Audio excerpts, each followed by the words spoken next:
Picture a man on a crowded street, shouting at phantoms only he can see. To onlookers, he is unhinged, detached from reality. But what if his chaos is not a break from truth, but a collision with a deeper one?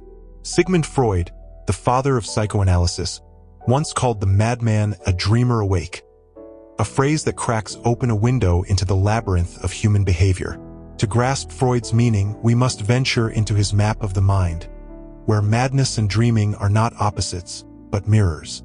Both reveal the raw, unfiltered language of the unconscious, the hidden engine driving our deepest fears, desires, and actions. In the madman's delirium, Freud saw a truth about all of us. Beneath the veneer of rationality, we are all poets of the irrational, authors of inner dramas that shape who we are. Freud's revolutionary insight was that the human psyche is not a unified whole, but a battleground. The ID, a cauldron of primal urges and instincts, clamors for immediate gratification. The superego, society's moral watchdog, demands conformity to ideals. Mediating this conflict is the ego, the pragmatic negotiator tasked with balancing desire and duty. In waking life, the ego enforces the reality principle, tempering the ID's chaos with logic and social norms. But in dreams, Freud argued, the ego's grip loosens.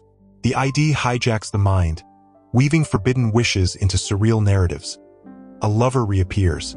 A childhood fear morphs into a monster. A repressed ambition struts center stage. Dreams, he wrote, are the royal road to the unconscious, where the mind speaks in symbols, disguising latent truths in absurdity. The madman, however, walks this road with eyes wide open. In psychosis, Freud saw the ego's catastrophic failure to mediate the psyche's civil war. When the ego fractures, crushed by trauma, genetic vulnerability, or the weight of repressed memories, the unconscious floods into consciousness like a broken dam. The madman's hallucinations and delusions are not random. They are the ID's manifesto, projected onto the world. A woman who believes she is being hunted by spies might be externalizing a paralyzing guilt. A man convinced he is a messiah could be compensating for a lifetime of humiliation. Their madness is the unconscious, unchained, and unedited, scripting a reality where metaphor becomes fact. Like a dreamer, they are immersed in a private symbolism, but unlike the dreamer, they cannot wake. This collapse of boundaries between inner and outer worlds reveals a startling truth. We are all fluent in the grammar of madness. Freud's primary process thinking, the mind's raw, associative logic, dominates both dreams and psychosis. It disregards time, contradiction, and societal rules, linking ideas through emotion rather than reason. Consider the dream where a lost necklace becomes a premonition of death, or the madman's belief that a stranger's cough is a coded threat. Both are acts of meaning-making, attempts to resolve unconscious conflicts through metaphor. Even in sane behavior, traces of this logic linger. A phobia of elevators might mask a fear of losing control. A compulsive ritual, checking locks, counting steps, could be a displaced anxiety about unresolved trauma. The difference between the neurotic and the psychotic, Freud suggested, is one of degree, not kind.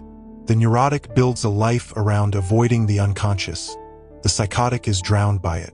Why does this matter?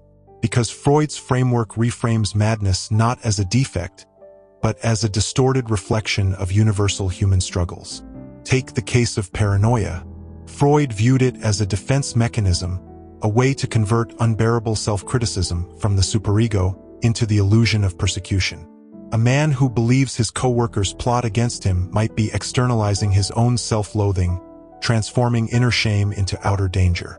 Similarly, the euphoria of mania could be the ID's rebellion against the superego's tyranny, a desperate, distorted grasp for freedom. In each case, the madman's behavior is a scrambled telegram from the unconscious, a plea to acknowledge what the ego has buried. Freud's theories also expose the fragility of normalcy. The same mechanisms that produce creativity, love, and ambition, repression, sublimation, displacement, can, under strain, curdle into pathology. The artist who channels grief into painting is sublimating. The melancholic who withdraws from life is drowning in that same grief. The lover who idealizes their partner is projecting unmet childhood needs.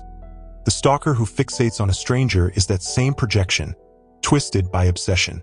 Madness, in this light, is not an alien state, but a potential within us all.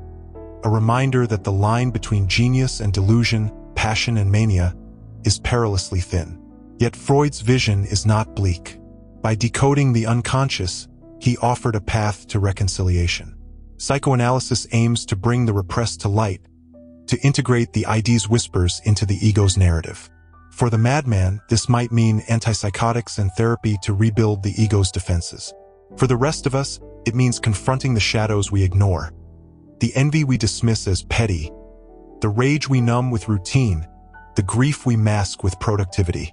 When Freud called the madman a dreamer awake, he was urging us to recognize our shared vulnerability and our shared potential for awakening. To understand madness is to glimpse the price of self-deception and the power of facing what we fear most, the untamed, dreaming heart of the human soul.